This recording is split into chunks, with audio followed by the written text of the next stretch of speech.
to this eVideo update all the way from Washington, D.C. I'm so glad to have with me the Honorable Curt Bramble, who is NCSL's president and also a Utah State Senator. Now, Senator Bramble, just this morning you went before a Senate subcommittee talking about unfunded mandates. We know a lot about that. Can you expand on that and what your message was to the subcommittee? Absolutely. You know, the message, talking with the chair, Senator Langford from Oklahoma, and the ranking member, Senator Heitkamp. Okay. You know, Senator Langford said in Oklahoma, the message on unfunded mandates is just make them stop. In Utah, the message on unfunded mandates is knock it off.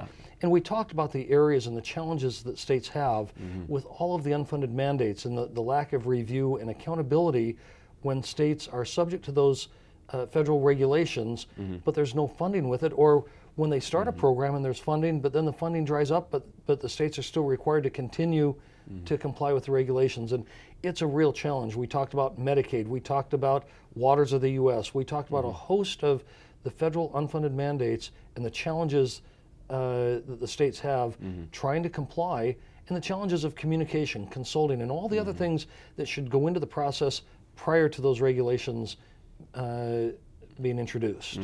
And of course, your testimony and everything is available on our website, www.ncsl.org. Now, I've got to ask you about this also. Now, in the midst of you doing a testimony, you've also been meeting with quite a few of the players on Capitol Hill. For example, yesterday you teamed up with Governor Herbert, your governor from Utah, talking about e-fairness, and you visited with Chairman and Congressman Bob Goodlatte and also Congressman Jason Chaffetz. Can you talk to us a little bit about those meetings? What's going on? Well, absolutely. You know, Gary Herbert, the governor of Utah, is chairman of the National Governors Association. And for the first time, the states had both the president of NCSL and the chairman of NGA from the same state during the same term.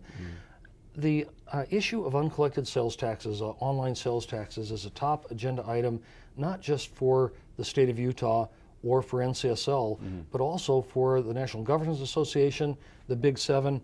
And it has been blocked year after year by the chair of judiciary. And so it was a productive meeting to have a united voice between NGA, NCSL, and the governor of a state and a senator from a state that is actively pursuing resolving that issue. And so it was a very productive meeting. We've agreed to have a follow-up within 30 days. Look, our agenda at NCSL has been clear.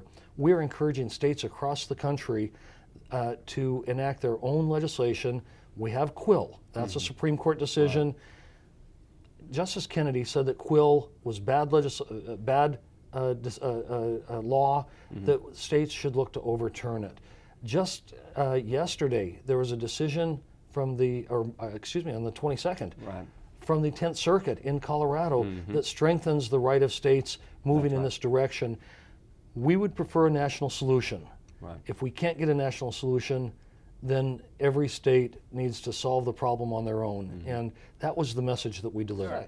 Today I'm going to be meeting with the chair of the Senate Finance Committee, Senator Hatch. And we met with the chair of the and what time's your flight? The House Oversight Committee yesterday, meeting with Jason Chaffetz. So it has been a very productive 2 days. That's good. That's good. And again, more information about e-fairness and the unfunded mandates, everything that Senator Bramble has been doing here in Washington is available on our website. Thank you, as always, for joining us. Thank you, Mick.